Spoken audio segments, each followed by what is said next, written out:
Hey guys, wanted to take a little time today and look at some of the bigger, larger, more hard-working cold steel knives in my collection, and I kind of can look at these as the Demko effect. Um, Andrew Demko was a big part of cold steel for years, worked with Les and did a lot of development on not only the locks and revolutionized some of the different locks, but also on the knives and the knife designs. First knife I'd like to bring out and talk about is the Cold Steel 8010.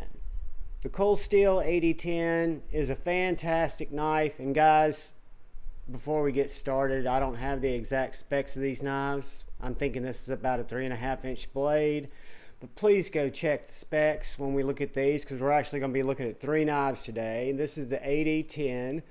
It is a nice Triad lock, full size. I mean, fits my hand just absolutely perfect. Super thick blade stock, fantastic jimping. Uses again the Triad lock, and this thing is very droppy, guys. We're horizontal, so you won't see that as much.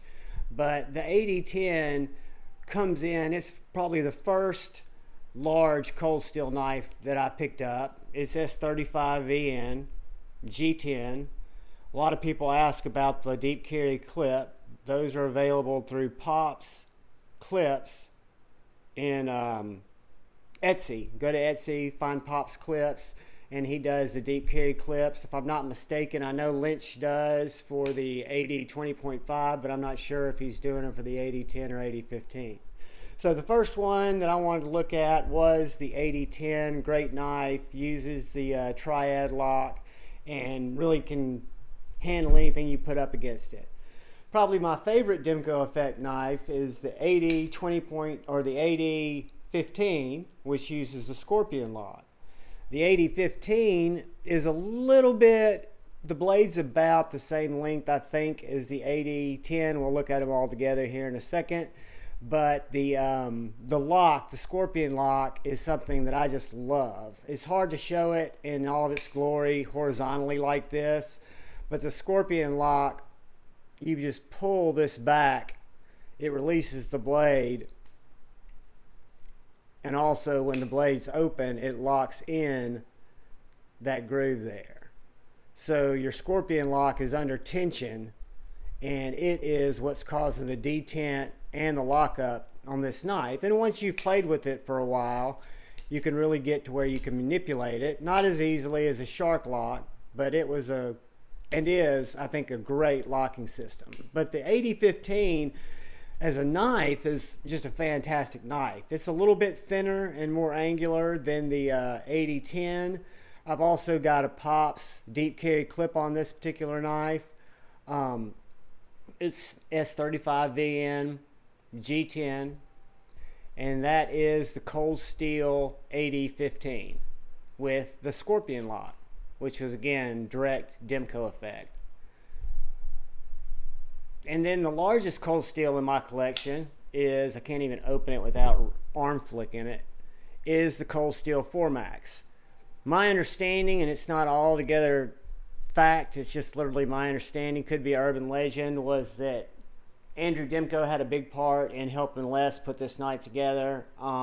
That's why it's got the hole here in the bolstered area, so that you could put a manual lock to make it even stronger than the Triad lock, because this is such a huge knife.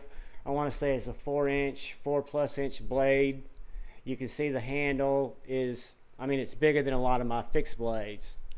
But that's the Cold Steel 4MAX. One thing unique about this knife, or not unique, but just like the other ones, is the action's unbelievable. I don't have quite, under the camera, I'm not getting enough thumb on it to give it a good deployment, but it does. It's a very thumb flickable knife. It's not a very carry friendly knife, even though it's got a humongous clip that would probably take you right to the bottom of a lake if you fell in while you were carrying it. Don't know what it weighs, but it's pretty hefty. But this is the Cold Steel 80, or excuse me, the Cold Steel 4MAX. So you've got the Cold Steel 4MAX, and then size wise, we have the 8010, All these in S35VN, all of them made in Taiwan. And then the 8015. So that's kind of like a look at my larger cold steel knives, or the biggest cold steel knives in my collection. Not the biggest overall knives that are folding, but the biggest cold steel knives. But guys, thanks for coming by. Thanks for taking time to watch the video. Subscribe to the channel. But most importantly, look out for the guy or gal to your left. Please look out for the guy or gal to your right. Look out for one another. Know that we will have disagreements, that our philosophies won't always align, but it's okay to disagree. We can all go forward in love. And if you've got questions, ask. Remember, this is the world of debate, not hate. So guys, with that, peace. Love you all. Bye-bye.